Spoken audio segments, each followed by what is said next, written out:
தமிழ்நாட்டை பின்தள்ளணும். அதான் அவங்க நோக்கம். அப்ப யாரோட வீட்டுக்கு வச்சிருக்காரு?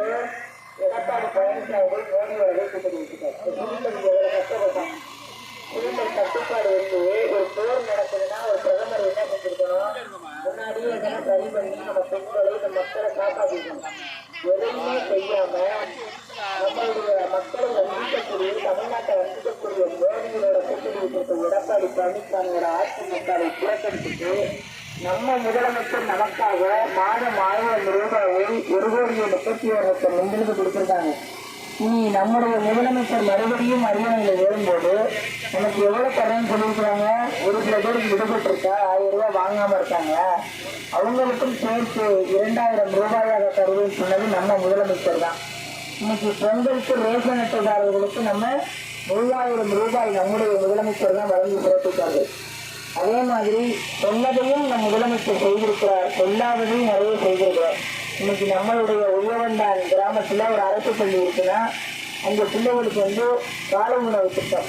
காலையில 1ஆம் வகுப்பிலிருந்து 5ஆம் வகுப்பு வரை படிக்கிற பிள்ளைகளுக்கு காலை உணவு திட்டம். பசியோட யாரும் படிக்க போகக்கூடாதுன்னு சொல்லி காலையில நம்ம எதுவும் வயக்காட்டுக்கு போறதாலோ இல்லை உடம்பு சரியில்லைனாலோ நம்ம சமைக்க முடியலையா, பிள்ளைகளை நம்முடைய முதலமைச்சரின் திட்டமான காலை உணவு திட்டத்துல பசியோடு இல்லாம சாப்பிட்டுட்டு படிக்க போறாங்க.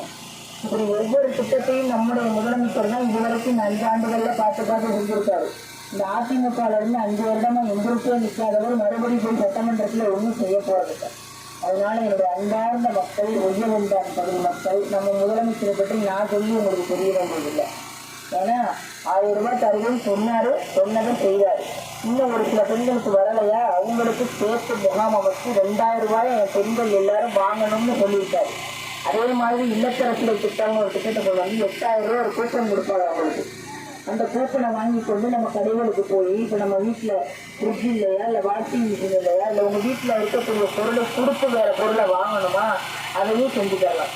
நம்ம முதலமைச்சர் நமக்காக அந்த கூப்பனை கொடுத்துருக்காரு. நீங்கள் கடையில் கொண்டு போய் கொடுத்தீங்கன்னா நம்ம வீட்டுக்கு தேவையான எந்த பொருள் வேணுமோ அந்த பொருளை நம்ம கொடுத்து வாங்கிக்கலாம். அந்த திட்டத்துக்கு பேர் இல்லத்தரசிகள் திட்டம். இது நம்ம முதலமைச்சர் அடுத்து முதலமைச்சர் ஆன உடனேயே எப்படி நம்ம பெண்களுக்கு 1000 ரூபாய் கொடுத்தாருல, சொல்லி 1000 ரூபாய் கொடுத்தாரு, சொல்லாம 5000 ரூபாயை திடீரென்று கொடுத்தது நம்ம முதலமைச்சர் தான். ஏன் கொடுத்தாரு? இந்த அதிமுகவோட எடப்பாடி பழனிசாமி இந்த கடைசியில தேர்தல் நேரத்தில் இந்த 3 மாத 1000 ரூபாய் நிப்பாட்டிடலாம் அப்படின்னு கணக்கு போட்டார். நம்ம முதலமைச்சர் இதை தெரிந்து கொண்டு என் பெண்களுக்கு நான் கொடுக்குற 1000 ரூபாய் ஏதோ ஒரு தேவைக்கு கணவர்த்தையோ பிள்ளையத்தையோ கொடுக்காம நம்ம தேவைக்கு பெண்கள் செலவழிக்கிறாங்க, அதை நான் உரிமையாக கொடுக்குறேன், உரிமைக்கு நீ அதை தடுக்க பார்க்குறியான்னு சொல்லி இரவோடு இரவாக இந்த நீ 1000 ரூபாய் அதை தடுக்க பார்க்குறது அதிமுக காரங்க. நான் என் பெண்களுக்கு 2000 ரூபாய் சேர்த்து போட்டு காலையிலே அவங்களை மகிழ்விக்கிறதுக்கு 5000 ரூபாயை கொடுத்தது நம்ம முதலமைச்சர் தான்.